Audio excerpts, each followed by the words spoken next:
What happened inside that aircraft bathroom was never meant to be seen by the public.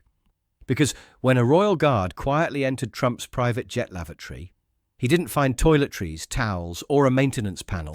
He found something sealed, hidden, and marked with the late Queen's personal crest. So the real question is, how did a private royal diary end up behind a bathroom mirror 32,000 feet in the air? And what happened next nearly broke one of the oldest rules of royal custodianship. Before we reveal the full story, hit that subscribe button and comment below, telling us where in the world you're watching from. Now, let's get into it. Night had settled over the tarmac long before anyone important arrived. The private hangar, tucked behind the secured perimeter of an RAF-affiliated airfield, was lit only where it needed to be. Above the fuel line, along the marked walking path, and at the foot of the aircraft steps. No press vans, no flash bulbs, no rolling news banners, only frost on the painted ground and the low hum of an auxiliary power unit feeding silent current into a jet with no airline logo. A black Range Rover pulled up first, not as transport for a VIP, but for the documentation escort. 3 individuals wearing dark overcoats, each carrying thin, weather-sealed attaché cases. They did not introduce themselves to anyone, only presented clearance tags to the hangar supervisor before disappearing into the cabin without conversation. 10 minutes later, 2 flight deck officers arrived, then a systems technician, then a catering lead carrying nothing but a clipboard and the expression of someone who had signed a confidentiality agreement before stepping out of their own vehicle. Only after those layers were already in motion did Staff Sergeant Adrian Cole arrive. He didn't emerge from a convoy or escort column, nor was he announced. He exited a standard ministry-allocated vehicle, stepped onto the wet ground, adjusted his navy overcoat, and walked, not as a passenger, not as security, but as protocol representation. His red tunic was not worn yet. It was carried inside a garment sleeve, kept sealed to avoid moisture contamination. Only his cap and bearing gave away who he was. Household division, stillness trained, ceremony credible, presence required. Inside the briefing anteroom, the air smelled faintly of de-icing solution and laminated paper. A senior protocol officer, spectacles low on their nose, addressed him with the same tone one uses when discussing fragile items rather than people. Staff Sergeant Cole, your role is strictly defined. You are to remain visible, silent unless spoken to directly, and aligned with the chain of custody oversight between departure and arrival. You are not investigative personnel. You are not diplomatic security. Your duty is witness presence. Understood? Yes, ma'am. A thin folder was slid across to him. On the front, a printed title block, Joint Cultural Transit, Classified Archival Holdings, Temporary. Below it, 3 manifest line items were visible. A 4th was partially redacted, blacked out cleanly from end to end. Cole didn't question it. His instructions never included clarification, only observation. Before boarding, he was handed the final verbal directive, spoken quietly, almost ceremonially. You are not here for the passengers, Sergeant. You are here for the integrity of transfer. Witness, do not interpret. He nodded. As he stepped toward the aircraft stairs, the mist carried the faint scent of jet fuel and cold aluminum. A reminder that some missions were fought not with force, but with correct presence in the right place at the right time. And tonight, that place was 30,000 feet above the Atlantic, with no cameras, no public record, and no second chances if the chain broke. The interior of the aircraft was not styled like a luxury leisure jet. It resembled a modular diplomatic workspace. Polished walnut veneer walls, low-profile lighting, a central conference table fixed with gimbal-balanced mounts, and a forward communications bay equipped for encrypted uplink. Nothing extravagant, nothing theatrical. Functional confidentiality built into upholstery. Cole stowed his uniform garment bag in the designated ceremonial compartment, then took his assigned standing position along the mid-cabin bulkhead, the one marked Observer Clearance Passive. His overcoat remained buttoned, chin level, eyes forward. A junior flight coordinator moved past him without introduction, only offering a brief nod. Acknowledgement, not welcome. The crew worked quietly, but not seamlessly. There was urgency without panic, coordination without familiarity. Most of them appeared to be subcontracted, rather than native military crew, professionals, but only recently acquainted with each other.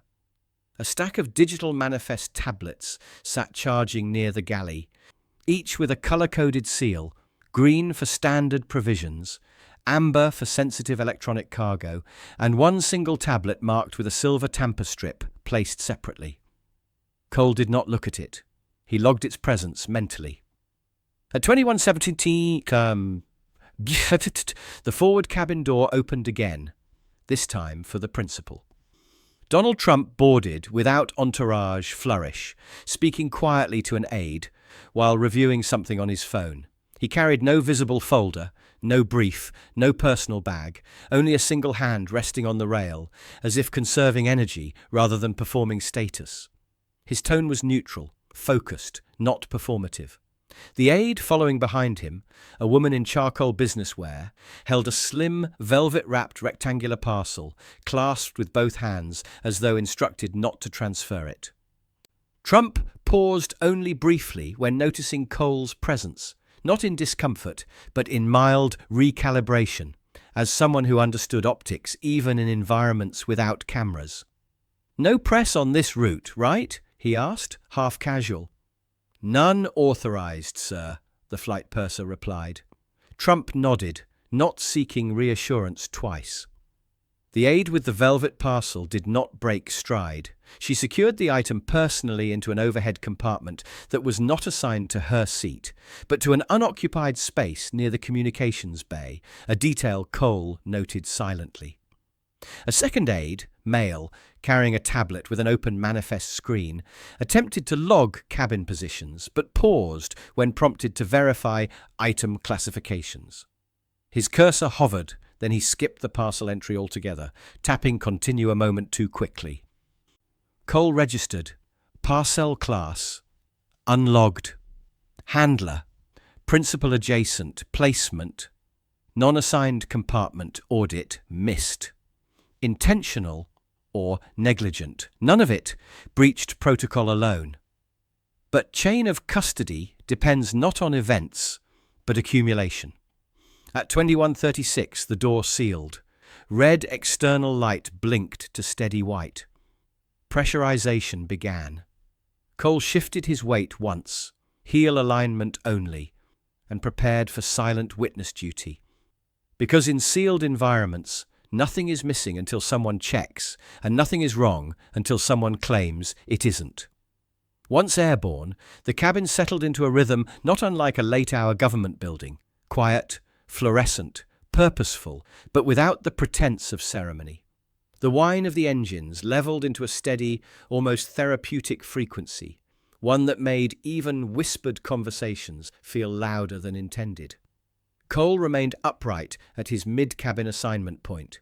He had been instructed to maintain a still-frame presence, not a roaming one. Eyes forward, posture squared, no acknowledgement unless directed. There was nothing to guard physically. His authority lived in observation, not enforcement. Across the aisle, a flight technician cross-checked a digital manifest on an internal tablet. The list appeared straightforward at first glance. Secured equipment crates, sealed diplomatic pouches, catering inventory, encrypted communication modules. But when he reached the line for heritage-linked transit materials, he slowed. His thumb hovered above the screen, then he scrolled back up, cross-referencing timestamp entries. Something wasn't aligning. He tapped a button twice, frowned faintly, then closed the manifest screen and locked the device, placing it face down. Not concealed, just left unexplained. A subtle exchange followed. He whispered to the cabin operations coordinator. Nothing dramatic, simply, "This list is clean, but not clean enough to sign twice."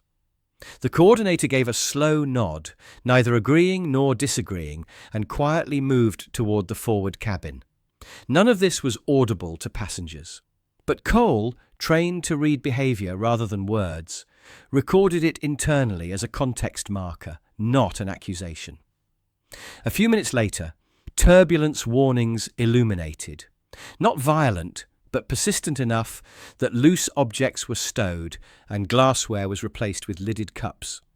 During the adjustment, Cole watched the female aide, the same one who stowed the velvet-wrapped parcel, stand, retrieve a small access keycard from her pocket, and open the same overhead compartment where she had placed the parcel earlier.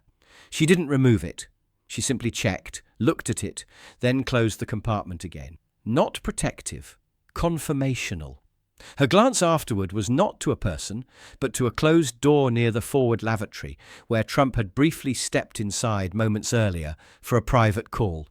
Another shift occurred 20 minutes later, when the male aide, now seated 2 rows forward with a different tablet, accessed what appeared to be a secondary manifest interface, one not identical to the aircraft operations list.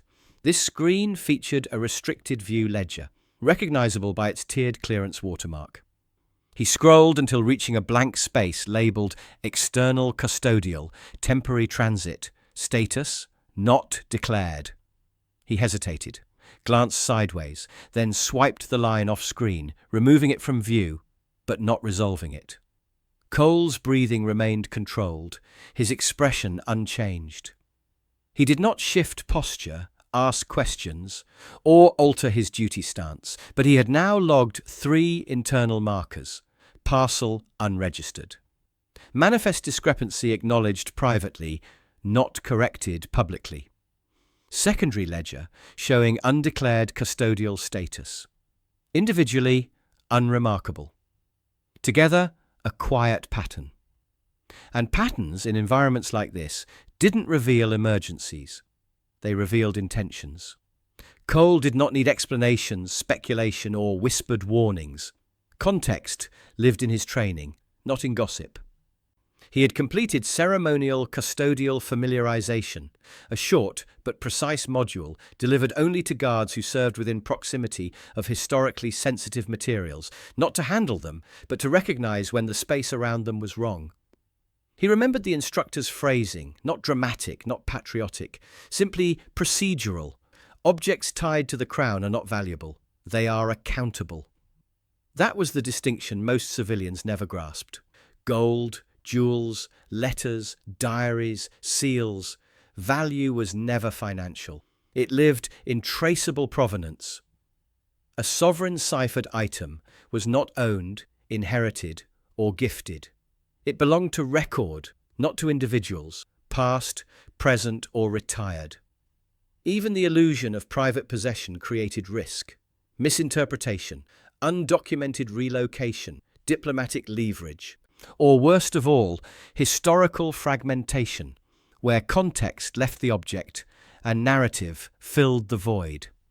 Another rule resurfaced in Cole's mind, taught during a no phones, no notes, no questions briefing at Horse Guards.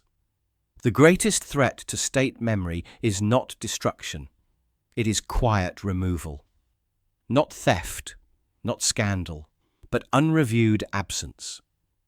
That is why custodial chains were structured like sealed corridors. No unlogged movement, no private custody, no ambiguous transit, no assumed intention.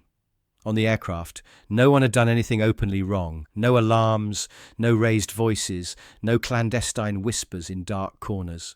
Everything was polite, efficient, technically deniable. But Cole understood something many never noticed. Systems don't break loudly. They break politely. If a sovereign ciphered object appeared on foreign soil without a declared chain, even by mistake, the question would not be who meant well. It would be which record failed and who signed. And on aircraft like this, no one wanted to be the signature that didn't exist. So Cole remained silent, still, and fully aware, not of danger, but of responsibility waiting for its moment. Cole had served on aircraft duty before, not as close protection, not as luggage oversight, and not as diplomatic security.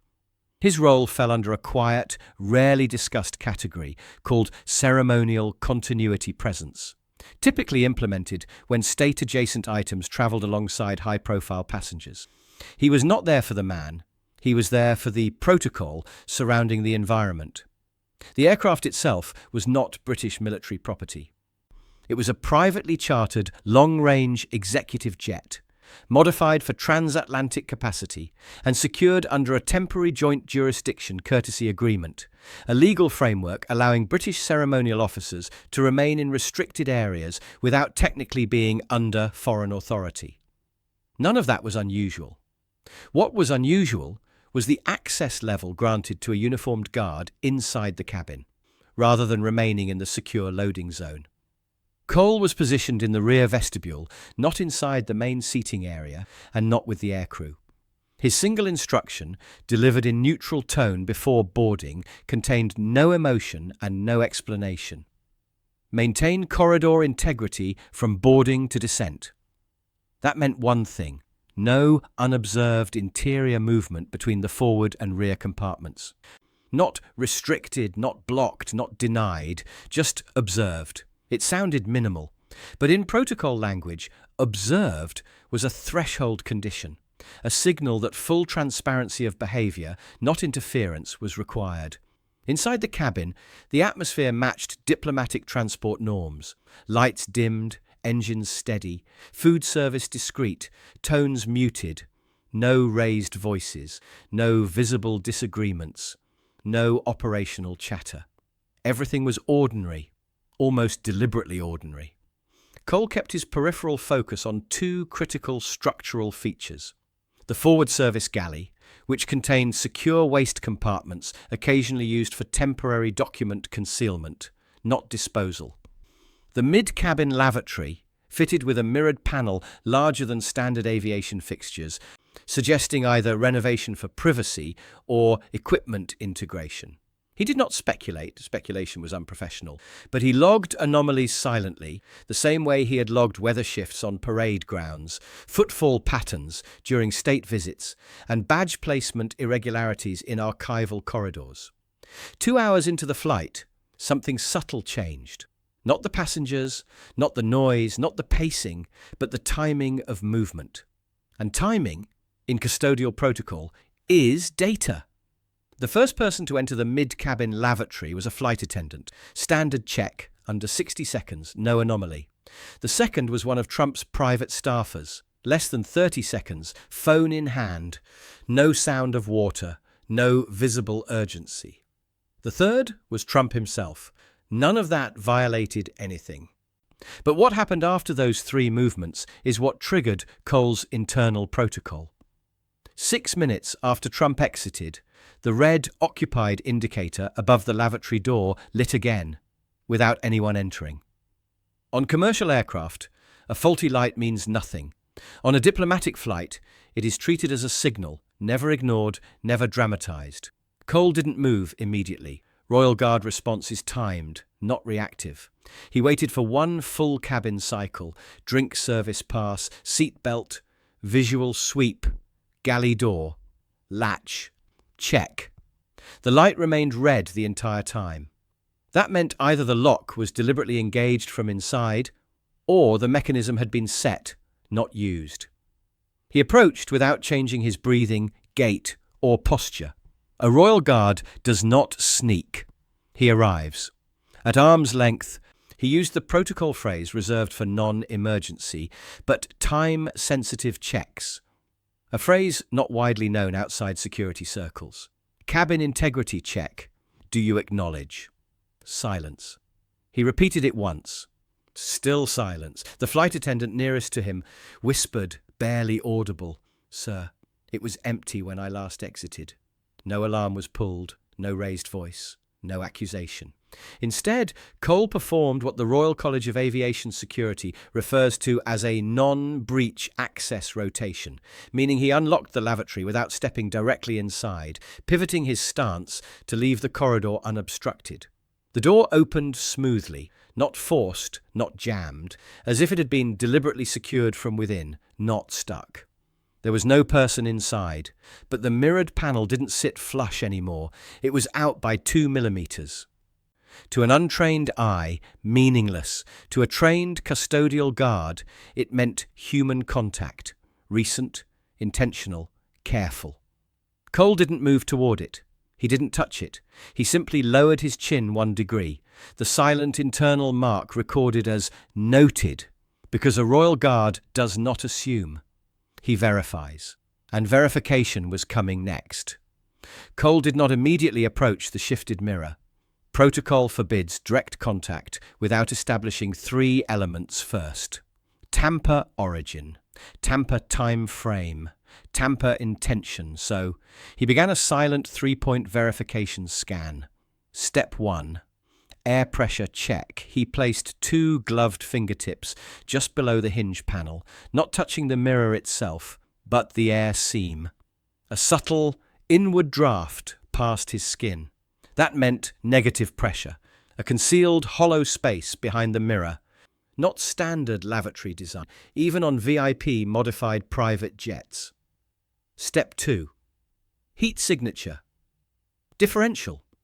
Royal ceremonial gloves are not just uniform pieces. They're lined to detect changes in surface temp. The left side of the mirror frame was slightly warmer than the right by a human touch margin, meaning someone had pressed there recently, within minutes. Step 3. Non-visible marking check. He angled his body so the overhead light reflected across the glass. Only then did it show. Not fingerprints, not smudges. Drag lines, like something thin had been slid across the lower edge. Carefully, but not perfectly. That was enough to justify controlled access. Cole applied mirror lift technique 22B, used for preservation, not discovery. He pressed 1 knuckle, not a full palm, into the lower right corner, not to pry, but to test if it responded mechanically or magnetically. It clicked, not loudly, more like a soft release of intent. The mirror opened not outward but upward, a concealed hinge revealed. Not factory original, not civil aviation standard, and certainly not compliant with Crown travel archival regulations. Behind it there was no stash of toiletries, no wiring, no maintenance panel. Instead, a flat, black, leather-bound book, wrapped in archival tissue, sealed with a faded blue ribbon. The colour historically reserved only for private royal reflections, not governmental record. A single gold foil emblem pressed into the cover read one unmistakable word, E.R. not Elizabeth Regina, in printed form. But the personal crest variant, used only on items meant for the monarch's private eyes. Never for institutional record, and never for diplomatic gifting. At the bottom corner, almost invisible, something else was handwritten, not printed. Confidences, Sandringham, Balmoral. Cole did not reach for it. Instead, he turned his head slightly toward the corridor and spoke the only phrase that protocol allowed when a find shifted from curious to classified. Internal, private, stand to witness. No emotion, no accusation, no speculation. Because royal guards don't jump to conclusions. They hold the moment still until truth presents itself. The senior flight attendant, a woman named Fraser, 15 years in royal-approved aviation, heard Cole's coded phrase and moved toward him without visible urgency. No alarm, no whisper, just presence. She didn't enter the lavatory. She didn't look at the object.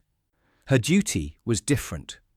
She became the human witness, confirming that whatever had been discovered was real, unassisted, and unaltered. Cole stepped back half a pace, allowing the doorway to remain open and the scene untouched. The protocol from that moment forward shifted to silent category 3, a tier designed for discoveries that were neither dangerous nor trivial, but historically sensitive. This triggered 3 immediate but invisible actions. Cabin walking paths, quietly rerouted. The forward galley attendant placed a tray cart across the aisle, casually like routine service storage, ensuring no passenger wandered past. Pilot notification without explanation. Fraser tapped a single pre-coded message on the internal crew handset. Mark cabin status, hold and observe, no details, no questions. Guard discretion mode. Initiated. Cole's role shifted from ceremonial presence to custodian observer. The same legal position a guard holds when witnessing the transfer of Crown assets. Not a detective, not security, a human seal. Behind the door, the diary sat motionless, wrapped, untampered, untouched. There was no attempt to open it, scan it, photograph it, or remove it. Because as guards do not seek answers, they protect the right to the truth. Fraser stood to Cole's left shoulder and quietly confirmed, "This must be logged airside, not landside." Cole gave the slightest downward nod, not agreement, but acknowledgement, because logging on the ground meant airport jurisdiction, where protocols varied, paperwork multiplied, and leaks became statistically more likely. Logging in the air meant closed-circle internal chain, witnessed by fewer than 6 people and sealed by the time wheels touched tarmac. For 12 minutes, nothing happened. Not a word. Not a breath wasted. Time did not rush. It held. Behind them, the cabin remained perfectly ordinary. Seatbelt dings, soft beeps from the galley, a passenger flipping magazine pages, ice clinking in glasses. No one on the aircraft, except 2 people, had any idea that one of the rarest categories of royal writing sat inches away from a soap dispenser. Then, through the quiet, a soft voice came from 2 rows behind. "Excuse me, is something wrong?" It wasn't shouted. It wasn't confrontational, but it was from Trump's liaison, seated alone, her eyes fixed forward, not looking at them, yet knowing something had shifted. Cole didn't turn. Guards don't react to being observed. They hold the moment until the system decides what happens next, and the system was about to step forward. The liaison didn't stand. She didn't lean forward. She didn't even change her breath. Her voice was measured. The kind used by people who only speak when they already know more than they're saying. Was there a passenger concern or a medical check? The phrasing mattered. She didn't ask what happened. She asked if it could be explained on paper. Cole still did not look at her. Fraser did, only for a fraction of a second, just enough to confirm identity. Then she spoke with cabin official neutrality. "Routine integrity check, ma'am. No disruption." The liaison gave a slight, composed smile. "Good. Because integrity is very important on flights like this. Not a threat, not pressure, a message." She returned her gaze to the seatbelt sign ahead of her, as if nothing had passed between them. Cole resumed full stillness, eyes fixed on the far bulkhead, but his role had changed again. He was no longer witness only. He was now linekeeper. Inside the lavatory, the diary remained untouched. But its existence in that space had already altered the cabin dynamic. Because on private diplomatic flights, objects speak louder than people. After a quiet signal exchange between Fraser and the senior purser, a second procedural shift began, slow, discreet, invisible to passengers. Curtains repositioned so that anyone watching saw only normal service flow. Trump's personal detail repositioned slightly, not aggressively, but as if expecting a development. Cole's partner guard, stationed farther aft, moved forward 2 rows, a silent confirmation of paired witnessing. Only then, without raising voice or tempo, the liaison asked a second sentence. "And may I ask, who authorized the entry?" Cole did not answer. Royal Guards do not justify action, they execute it. Fraser answered in the same voice she would use to announce tea service. "The aircraft's standing operational mandate covers cabin integrity. Authorization is inherent." The liaison blinked once, slowly, as if mentally recalculating a map she thought she already knew. Then she spoke a final line. "Please be sure all findings are recorded in the correct log, not the visible one."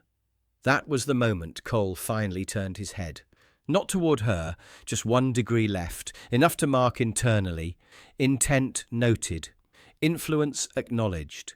Direction rejected. Because within Crown protocol, records are not chosen, they are kept. Across the aisle, the silence settled again, but this time it wasn't confusion. It was alignment. The next move was not about who owned the diary, but who had the right to decide what happened to it next. It happened without announcement. The cabin lighting shifted, not brighter, not dimmer, just enough to signal that a passenger had left the private briefing cabin. A shadow moved across the polished aisle, followed by the unmistakable cadence of a man who carried entitlement as routine rather than performance.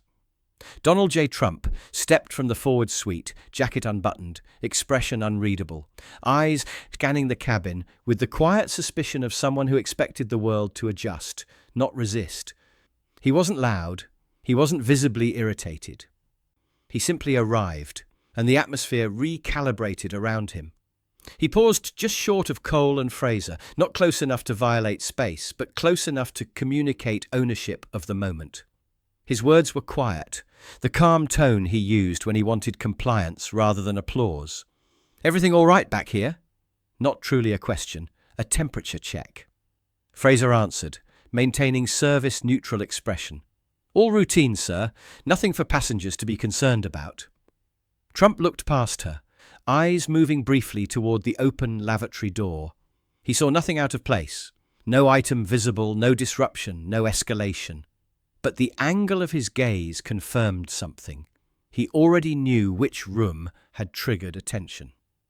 Then he asked the kind of question that only powerful people ask when they believe they're entitled to answers. And who authorized opening that compartment? The pronoun mattered. That compartment. He didn't ask, "What happened?" He asked, "Why was access taken?" Meaning he knew the mirror was not standard. Fraser did not speak this time. Cole did, not aggressively, not defensively, just with the controlled finality of a man whose duty isn't personal, political, or negotiable. "Cabin integrity is part of my post, sir." Trump studied him for 3 long seconds, not shocked, not angered, more like calculating the cost of pushing further. Then came the line, delivered with a faint, almost cordial half smile. Sometimes things end up where they do, because they need to. Cole didn't move, didn't blink, didn't nod.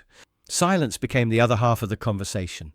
Trump exhaled lightly, as if accepting that the guard was not a participant in conversation logic, only protocol logic. So he shifted to persuasion, quietly, almost kindly.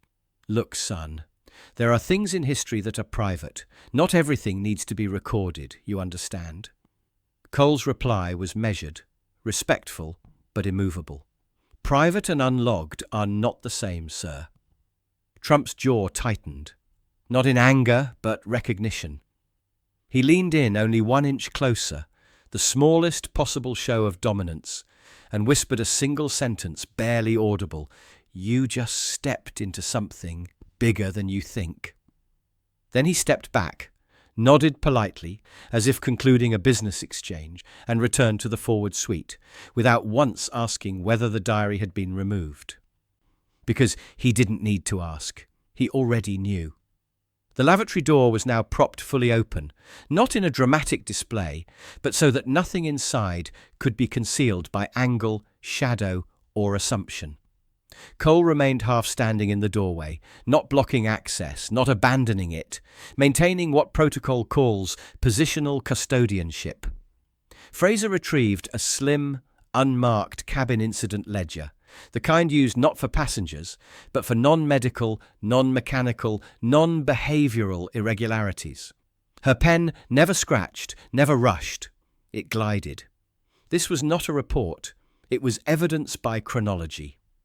As she prepared to formally record an item description, Cole issued the required procedural line. No descriptive assumption, witnessed presence only. Meaning they would not call it hers, royal, private, lost, or hidden.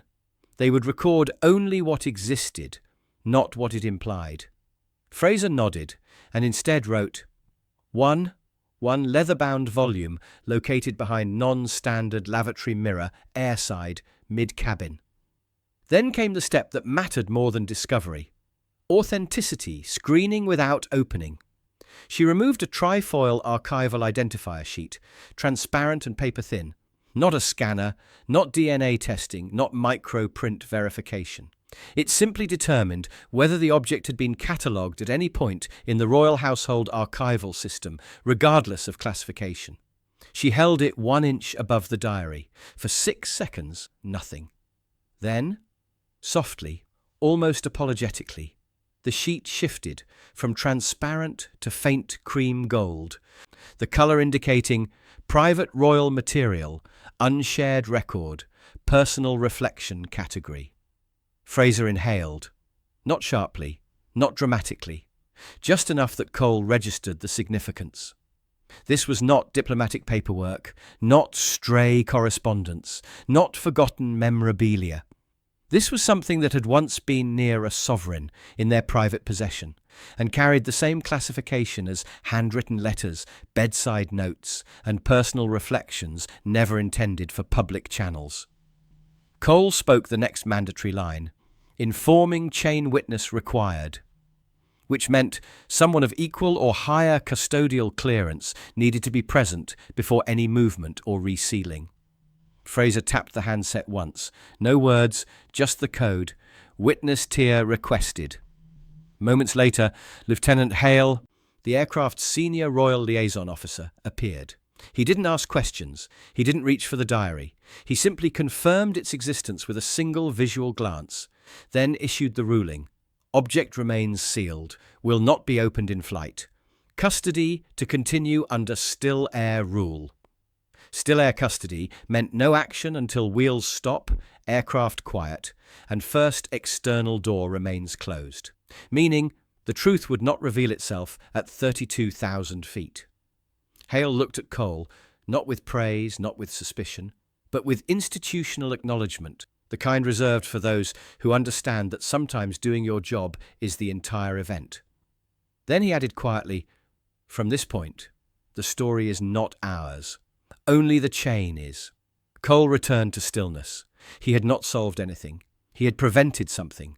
And sometimes that is the whole definition of duty. The aircraft settled into a low-light phase, that quiet middle portion of long-haul travel where service pauses, voices lower, and the world outside becomes nothing but soft engine hum and darkness. The lavatory door remained open, the diary untouched. Lieutenant Hale stationed several paces away, with the neutral stillness of a man who had already calculated 5 different outcomes and would accept whichever protocol demanded. Cole resumed his upright stance across the aisle, boots aligned, gloves uncreased, gaze fixed on the forward bulkhead.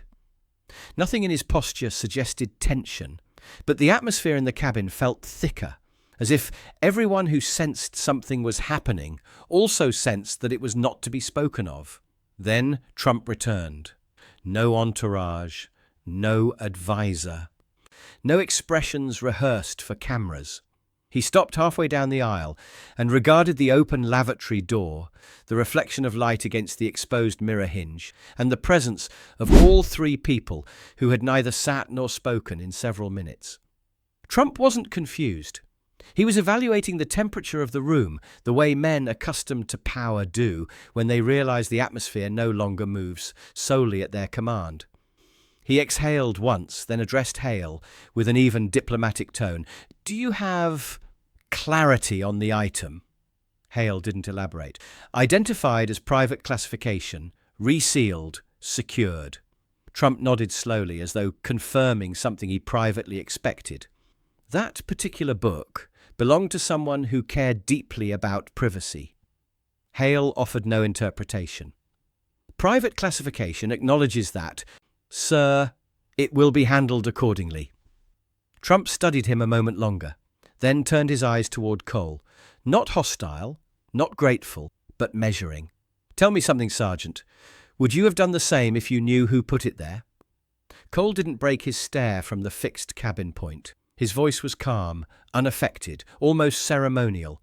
"Sir, my decisions are not based on who, but where and how."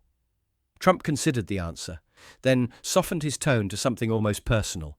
"She wrote things that weren't for the world. Some people think preserving that is protecting her." Cole replied with the same unwavering pace. "Protection and erasure are not the same, sir." A quiet silence settled. not confrontational, not victorious, just true. Then Trump delivered the line that revealed more than any document could have. Some pages in history read better locked away. And he walked back down the aisle without waiting for agreement. Hale didn't comment. Fraser didn't look up. Cole didn't shift. The aircraft continued through the night, carrying three things through the clouds: a sealed diary, a quiet truth, and a guard who had chosen to stand, not interpret. Dawn arrived, not with sunrise. They were still above cloud, but with the muted shift of cabin lighting from night amber to soft grey. Passengers began to stir. Attendants resumed minimal movement, and the jet transitioned from airborne privacy to pre-landing procedure, where every action becomes documented, timed, and witnessed. The diary remained untouched behind the open lavatory door, Lieutenant Hale still positioned within visual line, and Cole still standing as if time itself did not apply to uniform. At T28 minutes to landing, Hale conducted what protocol calls the final air custody statement, spoken quietly and recorded only in the internal log. Item remains sealed, unaltered, and in original state since discovery. Custodial witness present. Cole responded with the required phrase, "Witness confirmed." Only those two words, nothing more. The lavatory was then formally closed, not locked, and a standard blue privacy seal was affixed across the doorframe. No one applauded. No one stared. To every passenger, it looked like nothing more than a routine maintenance tag. During descent, the diary was placed inside a tamper-evident archival transit sleeve, handed not from person to person, but through witness relay, Cole, Hale, flight purser, groundside royal transfer officer. Each recipient spoke the same 5-word confirmation line, received under still air status. No names, no commentary, only chain. When the aircraft touched the runway, nothing dramatic happened. No vehicles surrounded the jet. No press waited at the private hangar. No raised voices, no accusations, no alarms. As passengers disembarked, Trump exited early and quietly, surrounded only by 2 aides, no cameras, no handshake line, no political theatre. He did not glance back, but when he reached the bottom of the air stairs, he paused, only half a second, then placed his hand briefly on the railing, not as if steadying himself, but as if acknowledging there were now 2 versions of events. The one he intended, the one that existed inside the cabin. Cole remained at his post until the final passengers had cleared and ground crew boarded. Only then did Hale speak directly to him, voice low but factual. "Sergeant Reeve, you executed without interpretation. That is exactly the point of the uniform." Cole didn't respond, because nothing further was required. As he stepped off the jet, boots meeting solid ground again, he did not feel triumphant, suspicious, fearful, or curious. He felt anchored, because some people seek truth. Some people bury truth. But guards do not choose sides. They hold the line until others must decide which version of history is allowed to live. So now I want to hear from you. If you were in Sergeant Reeve's place, would you have opened that mirror or left it untouched because of who might have placed it there? And one more question. Do you think some personal history should stay private forever, or should nothing be hidden when it's connected to national legacy? Drop your thoughts in the comments. I read every single one. If this story kept you watching, tap like, subscribe, and hit the bell so you never miss a new Royal Guard story. And if you know someone who still thinks guards just stand still for show, share this video with them. Your next story is already on screen. Click it, and I'll see you tomorrow, same time, same place.